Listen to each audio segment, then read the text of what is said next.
Bonjour à toutes et à tous, je suis ravie de vous retrouver pour ce quatrième podcast de La Loire en bouteille, toujours au cœur des vignes du domaine de Haute-Perche dans le Val-de-Loire, près d'Angers.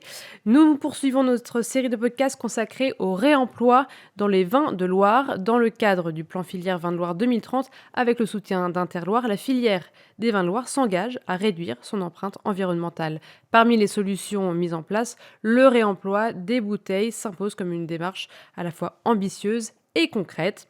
Aujourd'hui, nous allons découvrir comment ce principe se traduit sur le terrain chez les acteurs de la filière. Du lavage des bouteilles au retour du contenant par le consommateur, quelles sont les étapes de cette circularité? Nos trois invités vont nous éclairer sur ce parcours au sein de premiers échanges, avant de les retrouver sur le lieu de travail, très concrètement, pour voir comment cette organisation prend place. Je rappelle que l'abus d'alcool est dangereux pour la santé. C'est parti, c'est la Loire en bouteille.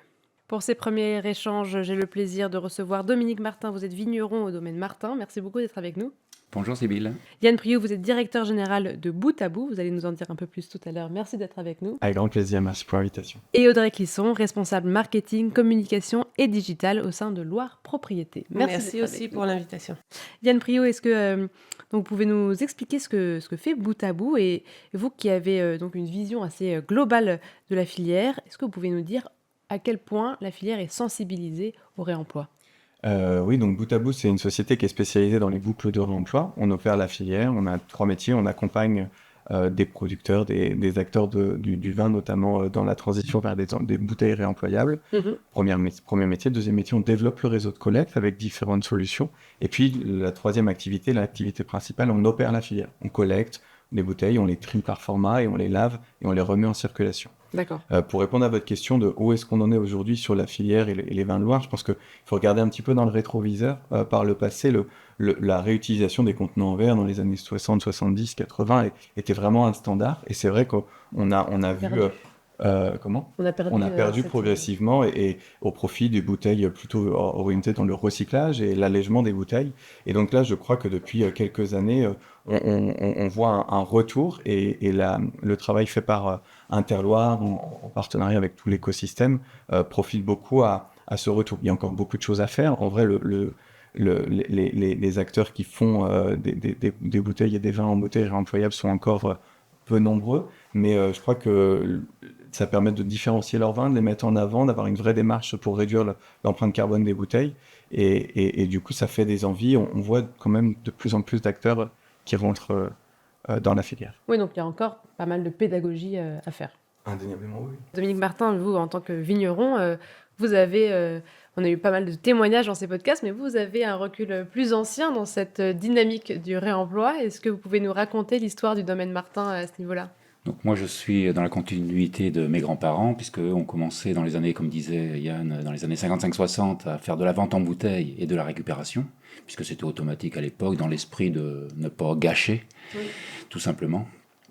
Et mes parents ont continué, et auprès des professionnels, ça s'est développé surtout dans les années 80, avec la livraison par nous-mêmes chez les commerçants de Bretagne, en caisse plastique, en caisse de 12 bouteilles, que l'on récupérait et lavait de manière autonome.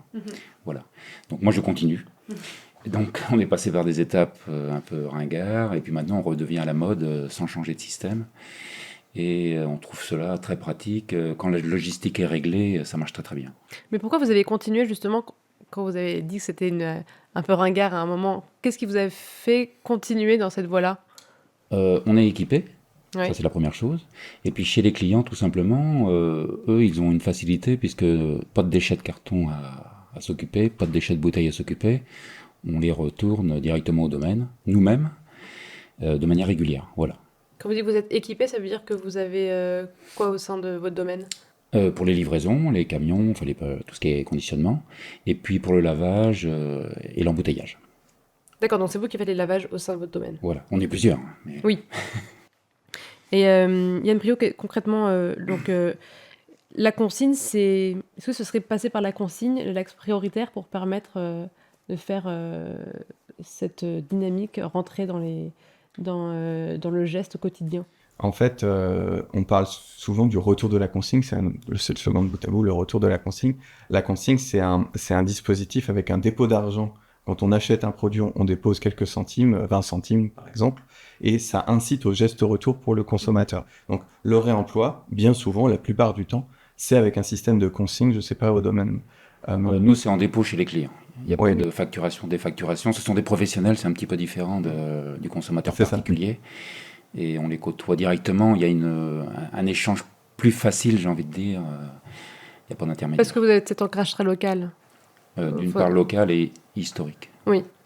Et donc, du coup, le système de consigne, le réseau bout à bout, historiquement, s'est construit sans système de consigne. L'idée, c'était de proposer aux consommateurs de pouvoir rapporter en les informant, mais librement, et sans avoir ce système de consigne, avec la filière qui se développe, et notamment, il y a des actions menées par Citeo, qui est un éco-organisme, avec des projets où il y a beaucoup de magasins là, qui commencent à s'équiper de dispositifs.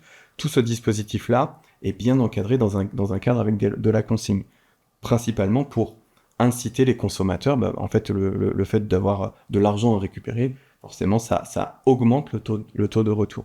Donc, la consigne va se développer, va augmenter. Mais aujourd'hui, c'est pas la seule solution. Je pense qu'on a des exemples autour de la table où il y a des dispositifs qui sont sans consigne et qui fonctionnent très bien. Donc, voilà, c'est un des leviers. C'est pas le seul. Audrey Clisson, comment est-ce que vous avez saisi cette question au sein de Loire Propriété? Du réemploi? Oui. Oui, alors nous, on est en fait une coopérative, donc on a quand même tout un pool de viticulteurs. On est ce qui nous rapproche aussi de la vigne et de ce côté durable, en fait, qui est attribué au vin. Et on est aussi, depuis plus de 12 ans, vignerons engagés. Donc ça, c'est un label RSE de la vigne. C'est un label qui s'attarde pas que à la manière dont vous allez mener la vigne, l'élevage du vin et tout ça, mais c'est vraiment un environnement, un label RSE qui va jusqu'à votre environnement, votre ancrage territorial, jusqu'à comment vous accompagnez vos viticulteurs, vos employés, vraiment sensibiliser avec tous les piliers de la RSE.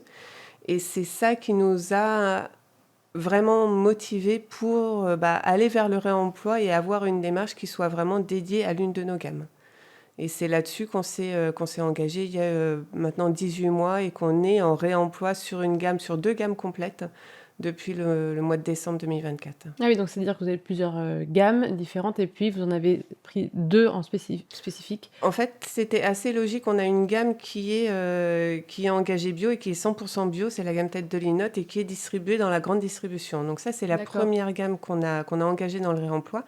Et on a une deuxième gamme qui, elle, concerne des vins effervescents qui sont distribués dans le circuit CHR. Donc ça va être au sein de nos boutiques, chez les cavistes, chez les restaurateurs et grossistes. Et cette gamme-là, c'est un peu un parcours différent puisque les bouteilles, elles, vont être réemployées, mais pas pour les vins effervescents, elles vont être réemployées dans la cidrerie.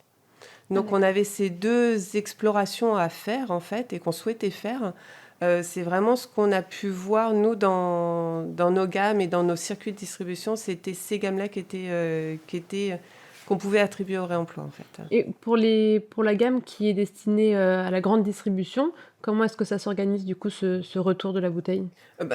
C'est pas nous qui faisons la distribution, en fait. Nous, on va faire en sorte que le pack il soit réemployable et après il va être collecté par la grande distribution ou par les bornes qui sont mises en place dans la grande distribution. Donc ça, c'est pas nous qui sommes concernés par la collecte, enfin par le retour. Donc ça va être la distribution. Nous, là où ça va nous concerner, c'est dans l'achat de bouteilles lavées. D'accord. Donc là, on a aussi la possibilité, on met le pack en place, on le met en distribution, il revient au sein de la grande distribution et à nous de trouver, de racheter ces bouteilles lavées, donc qui sont passées par le circuit de réemploi, auprès de Bout à Bout. Yann, est-ce que vous pouvez nous faire très concrètement la boucle, le circuit d'une bouteille de la production jusqu'à son retour? Tout commence au domaine ou dans la coopérative pour utiliser des bouteilles qui soient réemployables et suffisamment solides pour être réemployables. Et donc ça commence par là, et puis aussi d'avoir des étiquettes qui soient adaptées pour les systèmes de lavage. Je ne sais pas si vous avez déjà essayé à la maison de retirer des étiquettes de bouteilles, vous voyez qu'il y a des étiquettes qui partent très bien, et d'autres qui partent pas du tout, parce que en fait ça correspond à la colle, il faut adapter le packaging, ça c'est la première étape, et puis aussi informer le consommateur que sur l'emballage, il soit précisé que la bouteille est bien réemployable, parce que sinon en fait le consommateur est pas au courant. Ça, c'est la première étape. Ensuite, il y a la mise en marché. Donc là, sur la mise en marché, il y a plusieurs circuits.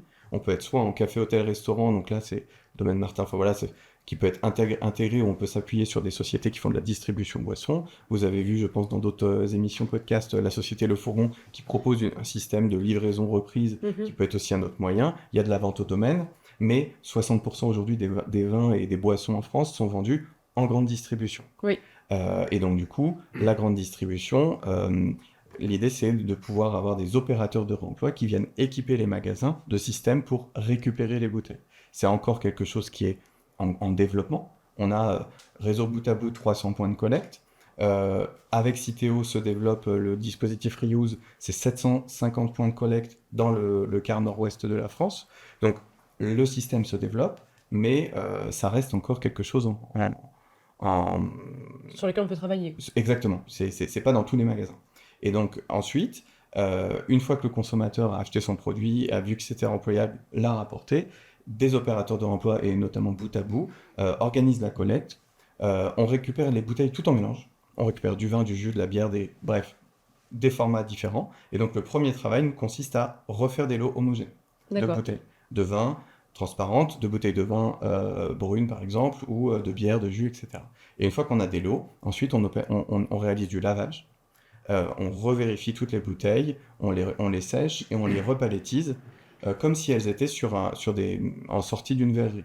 Et ensuite, on les recommercialise aux utilisateurs. Et donc c'est ça qui boucle le dispositif. Et c'est vrai que le vin de Loire a plutôt de l'avance par rapport aux autres régions viticoles, parce que il y avait des pionniers ou des gens qui n'ont jamais arrêté sur le territoire, et aussi parce que je l'entends, enfin, il y a aussi une démarche d'impact des RSE qui est attrait aussi à la Loire, et qui a facilité aussi le fait d'intégrer l'impact, enfin le travail sur l'emballage. Il faut savoir que une bouteille en verre, ça correspond à peu près entre 40 et 50% de l'impact carbone d'un domaine ou du vin. Donc en fait, dès lors qu'on travaille sur l'emballage et qu'on fait du réemploi, on réduit, et on peut réduire de 80% l'impact carbone de l'emballage. Donc c'est vraiment énorme.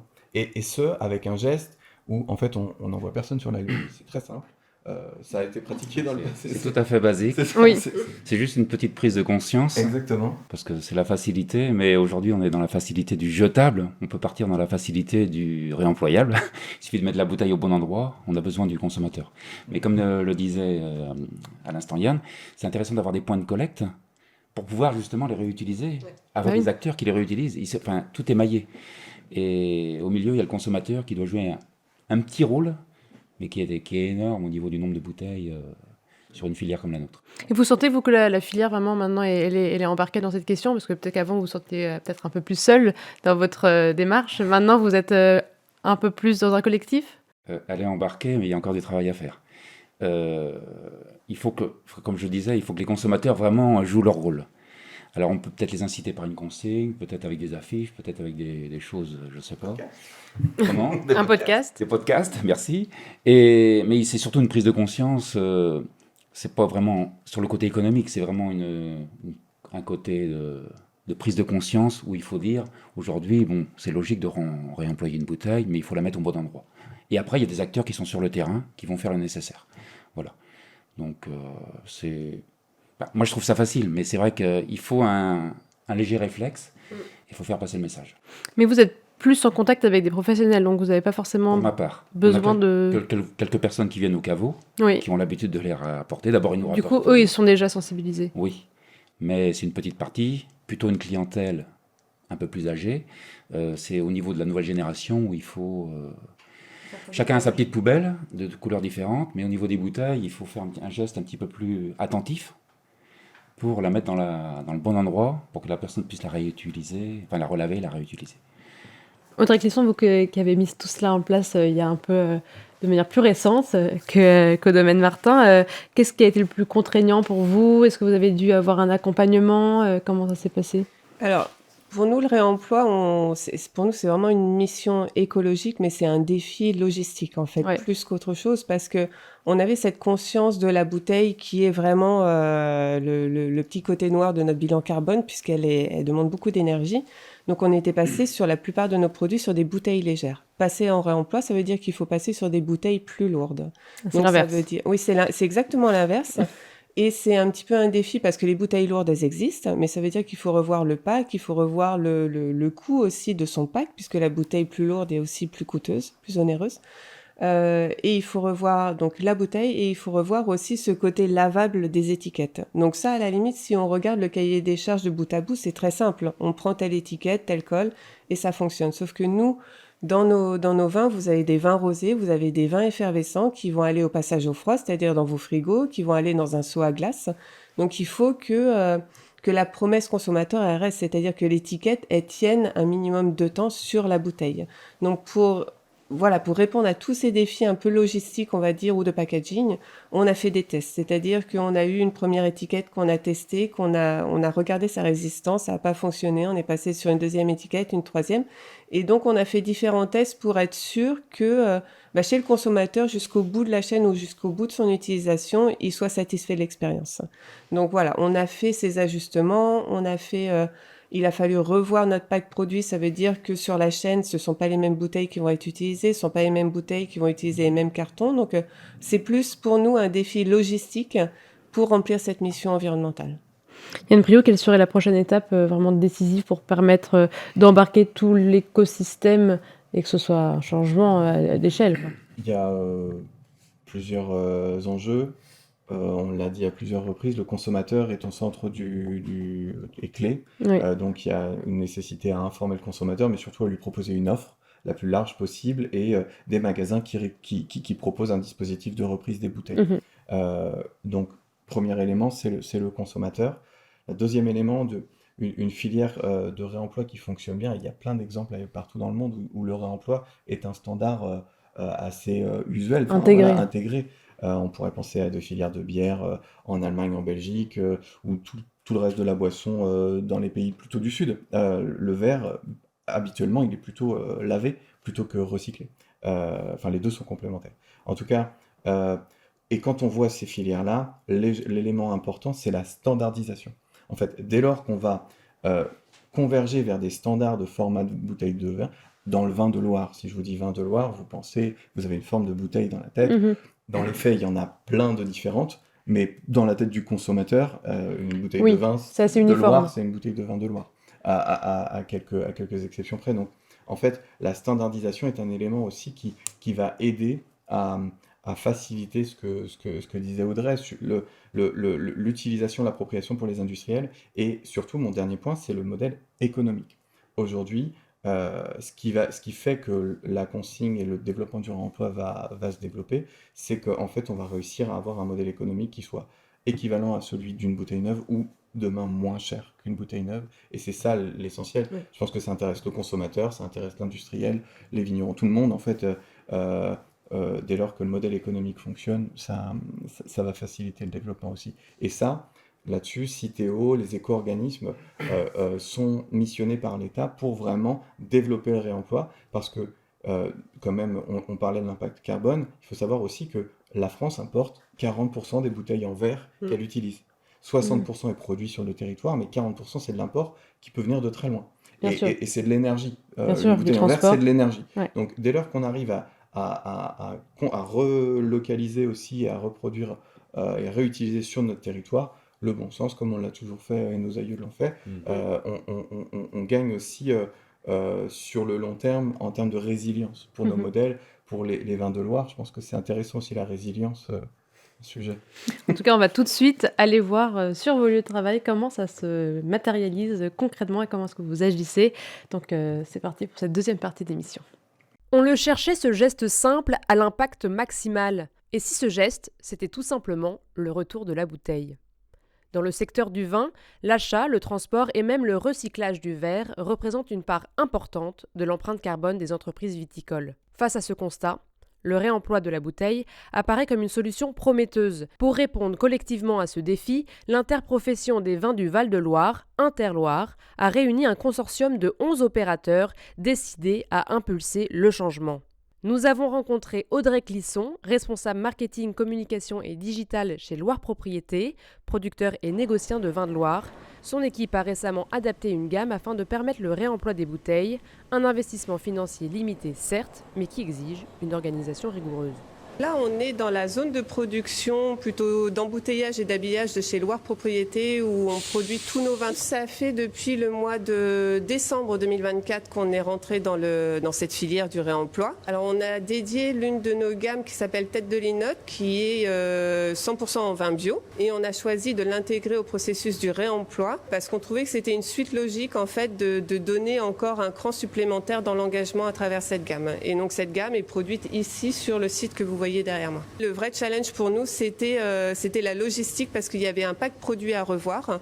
Il y avait une adaptation pas forcément majeure, mais il y avait la chaîne d'habillage qui va être forcément modifiée par rapport à la bouteille d'avant. Le carton qui va être modifié puisque c'est pas les mêmes dimensionnels et l'approvisionnement des papiers, l'approvisionnement des bouteilles. Là, vous voyez, c'est une bouteille lourde puisqu'elle doit servir au réemploi, donc elle va être lavée plusieurs fois, donc elle doit être plus résistante que la plupart des bouteilles. Donc on a travaillé le pack de notre produit en changeant la bouteille puisqu'avant on était sur des bouteilles légères. Ensuite, on a regardé l'étiquette que vous voyez ici, c'est un papier qui est spécifique avec une colle spécifique pour que ce soit facile à laver. C'est-à-dire que chez notre partenaire qui est Bout à Bout, les bouteilles vont être récupérées, elles vont être lavées, mais on ne peut pas tout laver ou aussi facilement laver si on n'utilise pas la bonne colle. Et sur l'étiquette, vous allez voir, on a positionné le logo de réemploi pour justement indiquer que le consommateur a un acte à faire lors de l'achat de cette bouteille. C'est encore très très jeune comme principe. En tout cas, nous, ces bouteilles, elles sont distribuées dans la grande distribution, donc on n'a pas l'évaluation du retour jusque-là. Nous, on est acteurs, mais maintenant, il faut que le consommateur soit acteur aussi sur le retour des bouteilles. Certains vignerons ont été particulièrement avant-gardistes. Au domaine Martin, la famille Martin avait déjà imaginé et construit ses propres machines il y a plusieurs décennies, bien avant que le réemploi ne soit popularisé. Une manière de suivre le cycle complet de la bouteille au sein de la propriété, de sa récupération chez le client jusqu'à son retour en cave. Un circuit facilité par des échanges menés principalement avec les restaurateurs. On livre les caisses de bouteilles pleines et on récupère les caisses de bouteilles vides. Pour le décapsulage, on va enlever les collerettes qui sont restées sur le goulot avant de les passer au lavage. Les étiquettes sont en colle lavable, on va pouvoir les passer dans une solution de soude avec la machine suivante. Donc ce sont des bouteilles qui sont standardisées, qui nous facilitent la gestion logistique du stockage, du tri. Donc ici c'est une laveuse qui va engranger les bouteilles par rang de 6. On va en traiter environ 1800 bouteilles à l'heure. Donc moi les bouteilles je les charge ici, sans collerette. Là, elles sont envoyées dans les alvéoles et au bout de 20 minutes, elles vont revenir dans la partie haute, complètement sanitées. On fait juste une opération de mirage et après, elles partent à l'embouteillage. Donc le nettoyage se fait par trempage. Chaque bouteille est dans un alvéole. Et ici, ça baigne dans une solution sodée à 80 degrés. Dans la partie arrière, on a des brosses qui vont monter et descendre dans chaque bouteille. Chaque bouteille va être brossée 2 fois. L'intérêt, c'est de nettoyer chimiquement, de saniter chimiquement la bouteille et mécaniquement par l'effet des brossages. Donc ici, j'ai un LED qui va me permettre de visualiser l'ensemble de la bouteille et de vérifier s'il y a des fêlures ou des salissures. Visuellement, il n'y a aucune différence. La qualité de l'habillage, que ce soit par l'étiquette en colle lavable ou par l'effet du verre, est complètement invisible. On va remplir les bouteilles et au fur et à mesure des commandes, elles passent à l'étiquetage ici. Donc les bouteilles, on peut les réutiliser 10 ou 20 fois sans souci. Sur le domaine, là, je vous parlais de 100-120 000, on récupère 50-60 000 bouteilles. Donc tout ce que l'on récupère pas, c'est des gens qui nous les rendent pas. Des fois, on récupère que les caisses vides. Parce que, le personnel, la facilité, la négligence, je ne sais pas. Je dirais, nous, on a quand même un réseau qui est assez habitué, qui se passe bien, mais en nouvelle clientèle, faut un peu de salive. Si le domaine Martin a su trouver une organisation adaptée à son échelle, généraliser le réemploi auprès de tous les vignerons des vins de Loire nécessite l'appui de l'acteur indépendant Bout à Bout. Avec près de 300 points de collecte répartis dans tout l'ouest de la France, Bout à Bout récupère, lave et remet en circulation des contenants en verre, aussi bien pour les particuliers que pour les professionnels. Son directeur général, Yann Priou, nous explique comment cette initiative peut désormais changer de dimension et passer à la vitesse supérieure. Le rôle de Bout à Bout, c'est vraiment d'accompagner les producteurs, donc les vignerons là en l'occurrence, dans l'ensemble de leur circuit de distribution. Donc notre métier premier, c'est le réceptionner, trier. Le deuxième métier, c'est stocker. On a un site qui fait 2500 m². Dès lors qu'on a des commandes de clients, des vignerons qui ont besoin de faire leur mise, eh bien en fait on va laver les flux qui sont disponibles pour leur refournir. Les deux principaux flux, ce sont les bouteilles de bière et les bouteilles de jus. Les bouteilles de lait, de jus. Le vin, c'est le troisième flux. On a le site le plus abouti et le plus poussé en termes de fonctionnement et de niveau de maîtrise sanitaire. Mais avec le développement de la filière, il faut encore qu'on puisse aller au-delà. Ici, on est sur la zone de réception, enfin de mise en œuvre des flux. Donc la première étape, c'est de les charger sur la ligne. Donc ensuite, toutes les bouteilles à laver arrivent à l'entrée de la laveuse. Et donc toutes les bouteilles qui arrivent vont subir un cycle de nettoyage qui dure à peu près entre 20 et 30 minutes. Donc la première étape consiste à vider les bouteilles. Donc en fait elles sont retournées. Il y a un premier bain de pré-lavage, puis ensuite un deuxième bain de lavage. Donc les bouteilles sont complètement immergées. Il faut imaginer que dans le fond de la machine, les bouteilles sont la tête vers le haut. Et elles sont complètement trempées dans un bain de lavage qui est à 85 degrés. Et puis derrière, les bouteilles vont être sur toute la partie haute de la machine, mise la tête à l'envers. Et il va y avoir des buses qui vont venir d'abord finir le lavage, puis ensuite on a des rinçages successifs. Et dès lors que la bouteille est propre et désinfectée, elle change de pièce avec une pièce qui est complètement propre et aseptique. Sur la réglementation, il y a des réglementations qui visent à promouvoir ou à pousser les producteurs ou les clients à passer au réemploi. Par contre, sur les normes d'hygiène et de réglementation, c'est quelque chose qu'on est en train d'écrire collectivement avec la filière. Ici, on est dans la zone propre. La première étape consiste à venir sécher les bouteilles. Ensuite, les bouteilles vont passer dans des machines de contrôle. Et on va vérifier qu'il n'y a pas de fissures, qu'il n'y a pas de traces d'humidité, qu'il n'y a pas de traces éventuelles, pour s'assurer que les bouteilles sont parfaitement aptes à être réutilisées. Et derrière, on refait avec un robot la palettisation des bouteilles. La communication auprès des consommateurs est clé. Et nous, tout seuls, ou chaque marque individuellement, ou chaque vigneron individuellement, ne peut pas toucher tous les consommateurs. C'est un travail collectif, mais aussi un travail qui va être appuyé par les éco-organismes. Et on croit beaucoup à la filière vin. Notamment, en fait, il y a des soutiens en ce moment et il y a des programmes d'accompagnement pour aider la viticulture à passer au réemploi. On a notamment un dossier qui est en cours avec Interloire et toute l'interprofession pour quelque part aider à financer les vignerons, les opérateurs dans leur transition vers le réemploi. Notre enjeu, c'est surtout les volumes, parce que en fait, aujourd'hui, la filière de recyclage du verre et permet d'avoir un modèle économique des bouteilles neuves compétitif. Structurellement, le lavage des bouteilles coûte moins cher que le recyclage.